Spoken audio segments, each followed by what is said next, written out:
Hello and welcome to our channel. Today we'll explore the life of Marjorie Merriweather Post, a name that echoes through the halls of American history like a ghost of unimaginable glamour. For nearly a century, she was more than just a person. She was a phenomenon. She was the queen of a food empire that decided what America ate for breakfast. She was the chatelaine of palaces so vast they made European royalty blush. This is not just the story of an heiress who lived a life of luxury.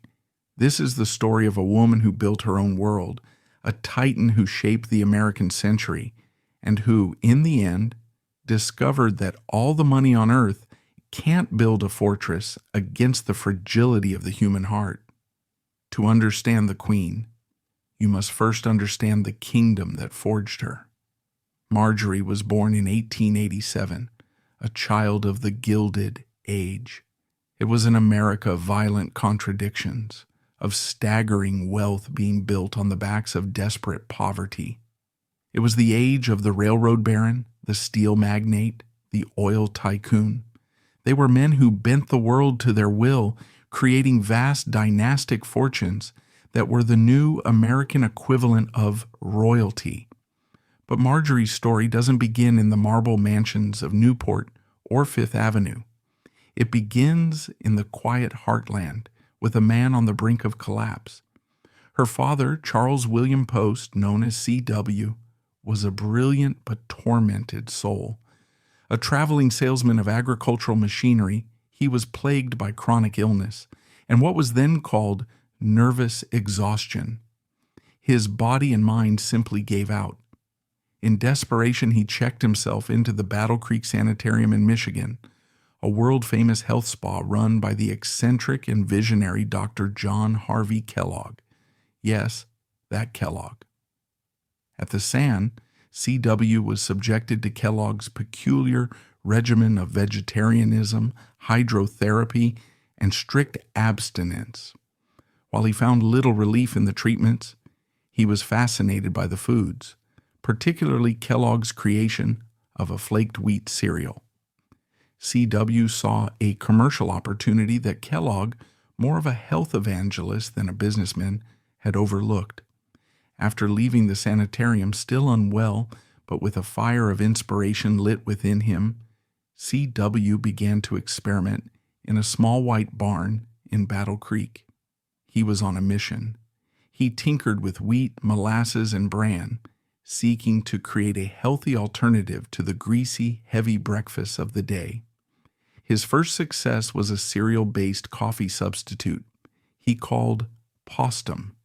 His next, a crunchy, gravel-like whole-grain cereal he named Grape Nuts.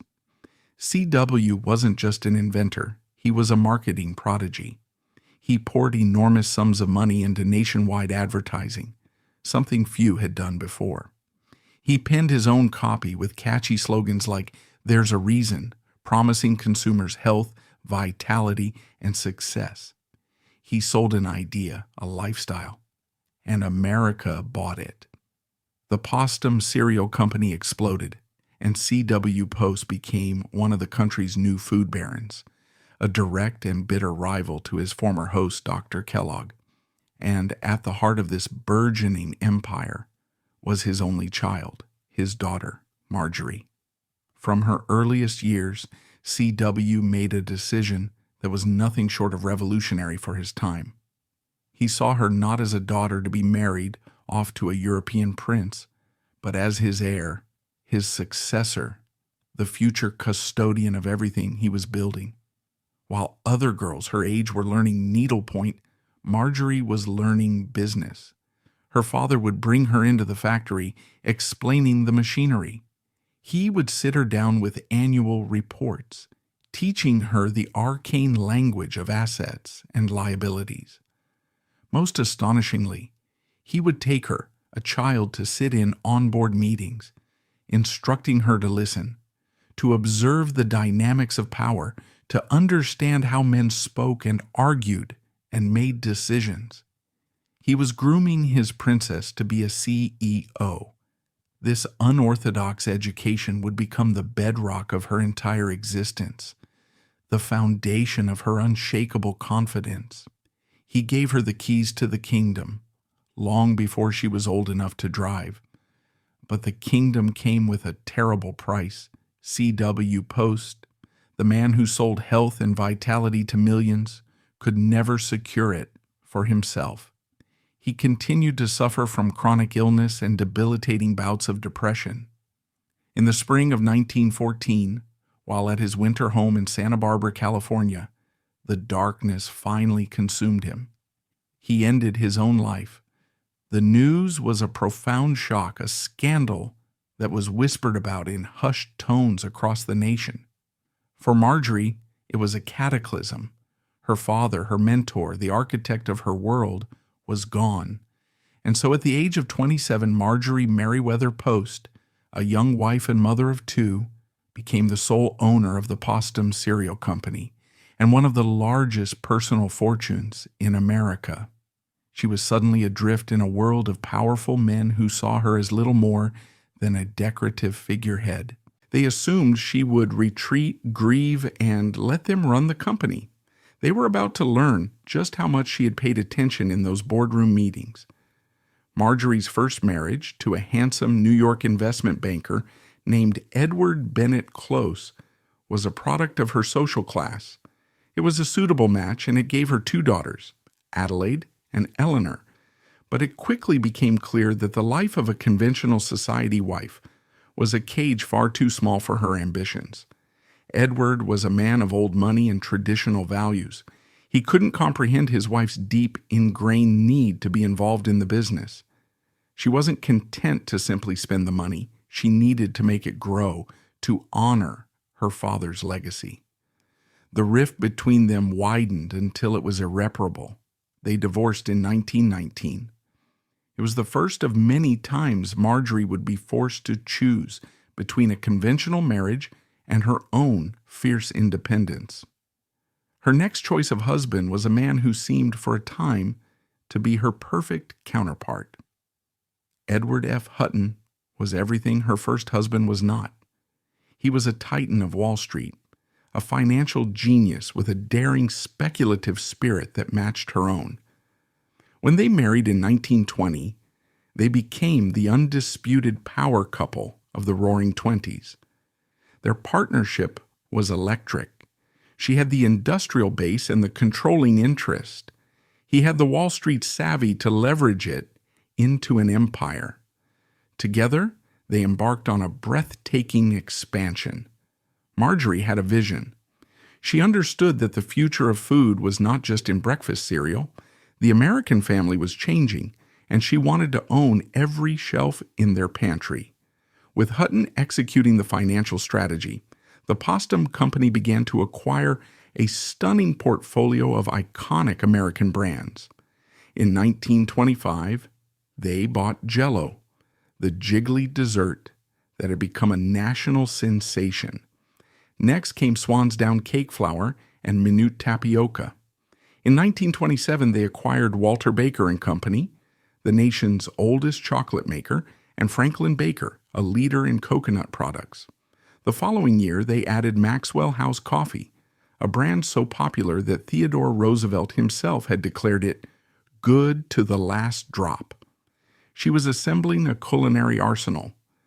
But Marjorie's single greatest business decision, the one that sealed her reputation as a true visionary, came not from a boardroom, but from the deck of her yacht, the magnificent Sea Cloud.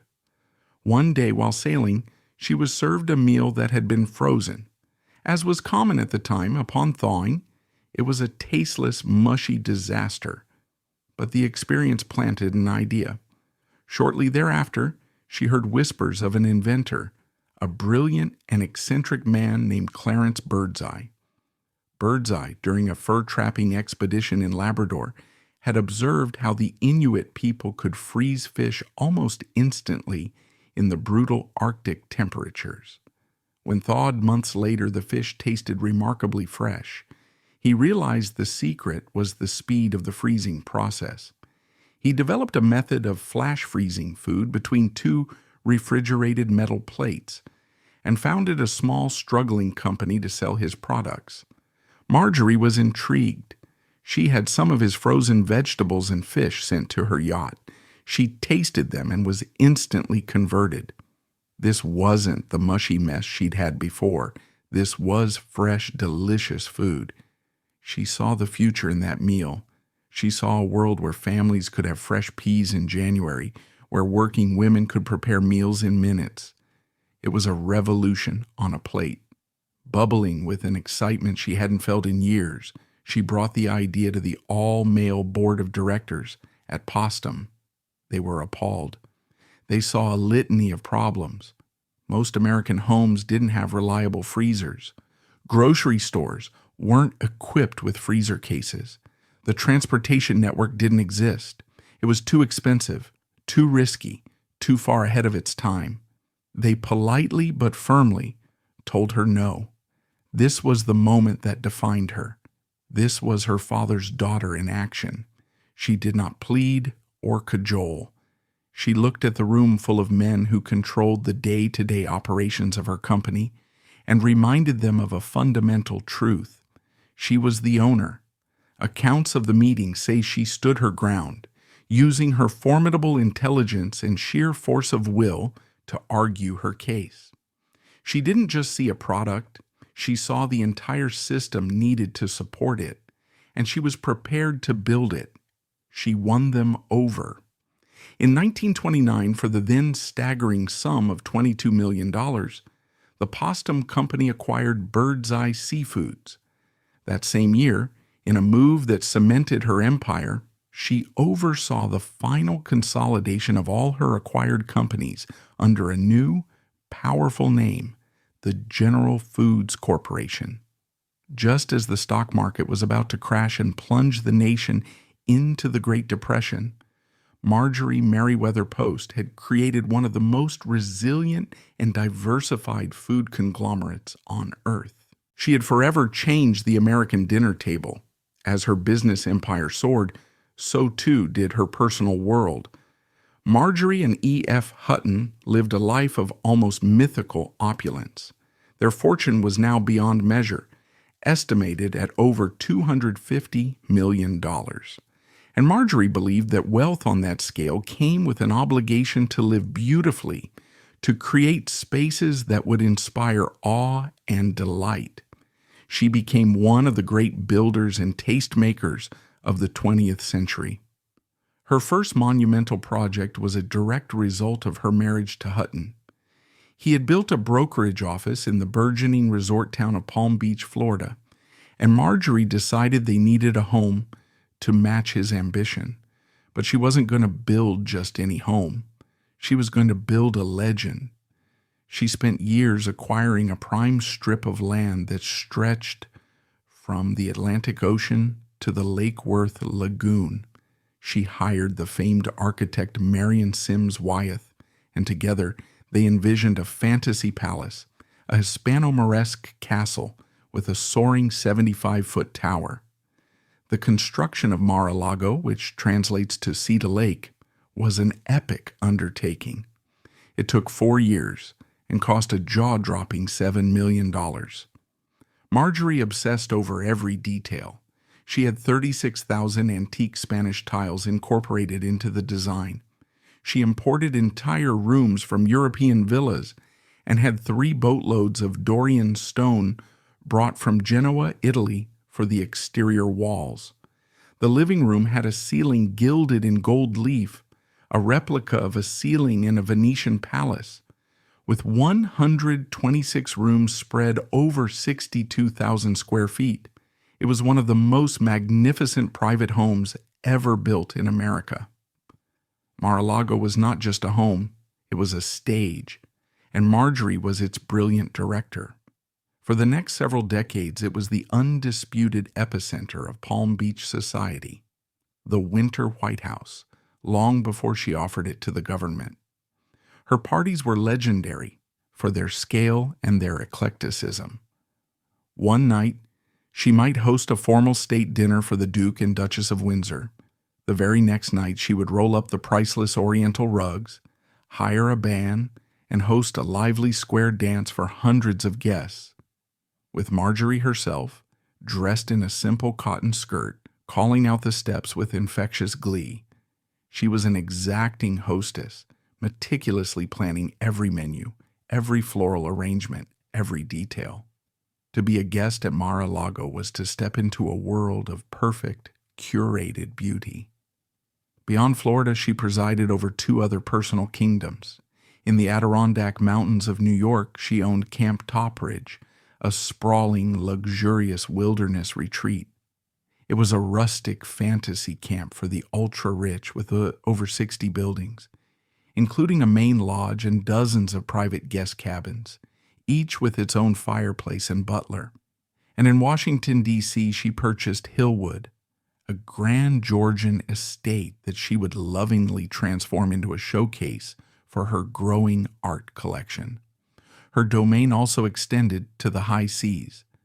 The Sea Cloud, which she and Hutton built in 1931, was nothing less than a floating palace. The largest and most lavish private yacht in the world, its 4 masts towered over 200 feet high.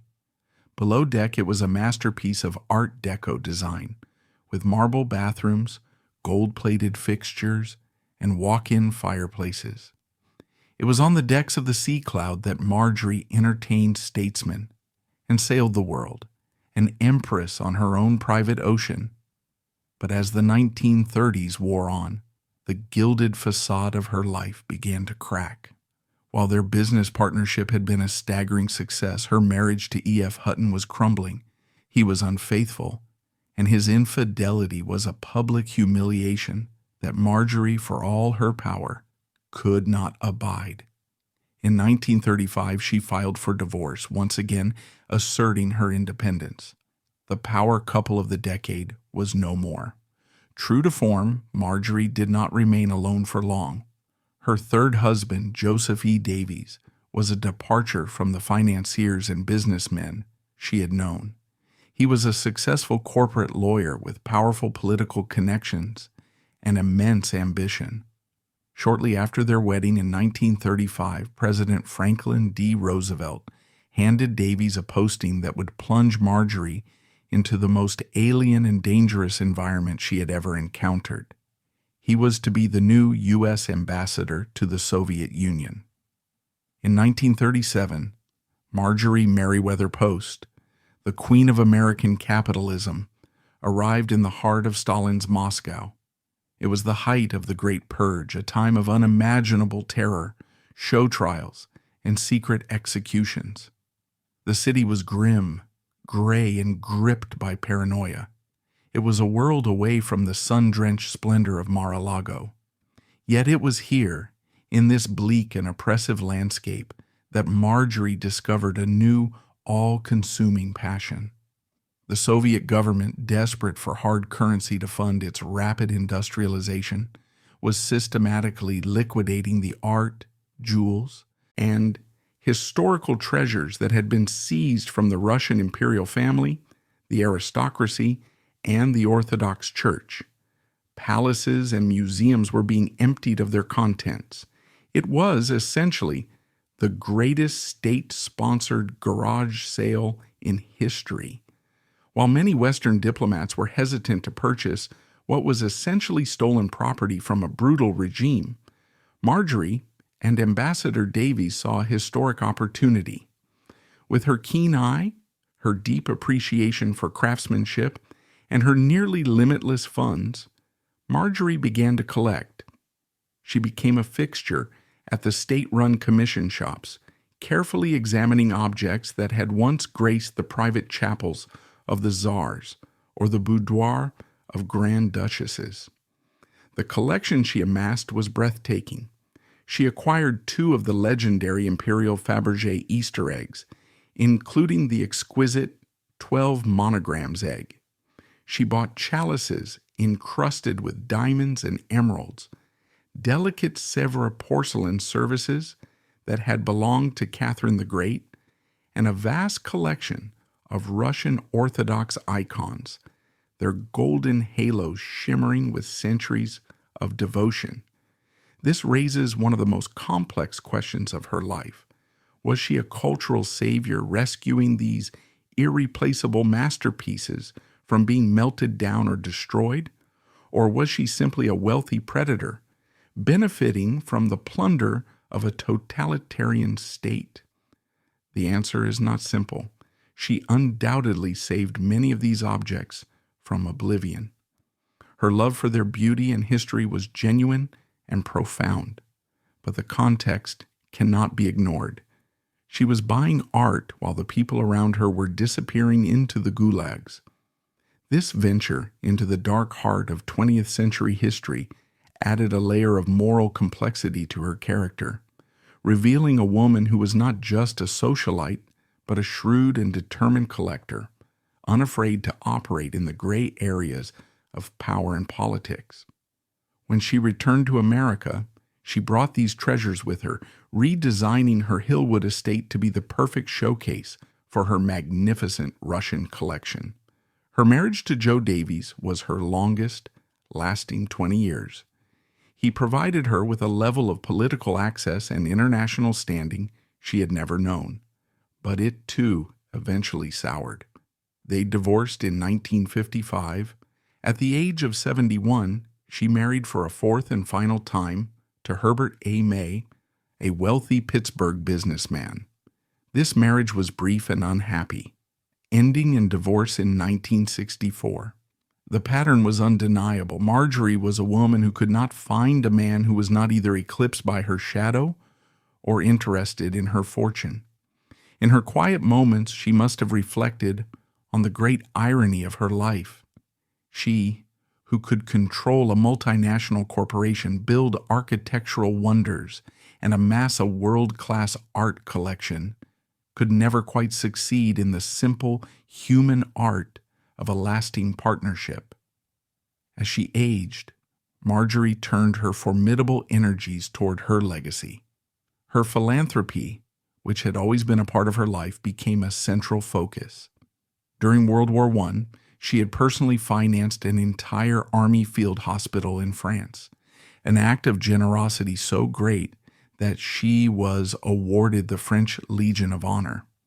Over the decades, she donated millions to the National Symphony Orchestra, the Kennedy Center, the Boy Scouts, and countless other organizations.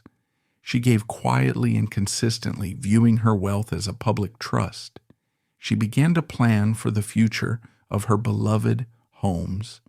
She decided to bequeath her grandest creation, Mar-a-Lago, to the U.S. government upon her death. Her vision was for it to become a permanent winter White House, a place where presidents could entertain foreign leaders in a setting of unparalleled magnificence. It was to be her ultimate gift to the nation. Her other masterpiece, Hillwood, with its priceless collection of Russian and French art, was to be turned into a public museum so that everyone could share in the beauty she had spent a lifetime gathering. Marjorie Merriweather Post died in her sleep at Hillwood in September 1973. She was 86 years old. She left behind an empire, 3 daughters, 7 grandchildren, and a legacy of such scale it seemed carved into the very landscape of America. But history has a way of writing its own final chapters. Her grandest dream, the donation of Mar-a-Lago, turned into an expensive failure. The U.S. government, faced with the astronomical annual maintenance costs of over $1 million, the logistical nightmare of securing the property, and a general lack of enthusiasm for such an opulent perk, found the gift to be an impossible burden. In 1981, after a long and embarrassing debate, the government gave Mar-a-Lago back to the Post Foundation. The palace she had offered to the nation was returned, unwanted. The foundation sold it a few years later to a brash young developer, and Mar-a-Lago began its second, more controversial life. In the end, it was her other gift, the quieter and more personal one, that became her most enduring public monument. Hillwood opened as a museum just as she wished. Today you can walk through its doors and step directly into her world. You can see the dining room table set with the china of Catherine the Great, gaze upon the Fabergé eggs glittering in their cases, and feel the presence of a woman for whom beauty was a language. Hillwood, not the sprawling Mar-a-Lago, is the true repository of her spirit. Marjorie Merriweather Post's story is more than a chronicle of wealth. It is a profoundly American story about ambition, creation, and the eternal search for something more. She was the girl who inherited a kingdom, the woman who built it into an empire, and the matriarch who learned that the most valuable things in life are the ones that can never be bought, sold, or bequeathed. She left her mark not just on our pantries, but on our very definition of what one woman could achieve. And her legacy, like the intricate treasures she so lovingly collected, continues to fascinate, provoke, and inspire.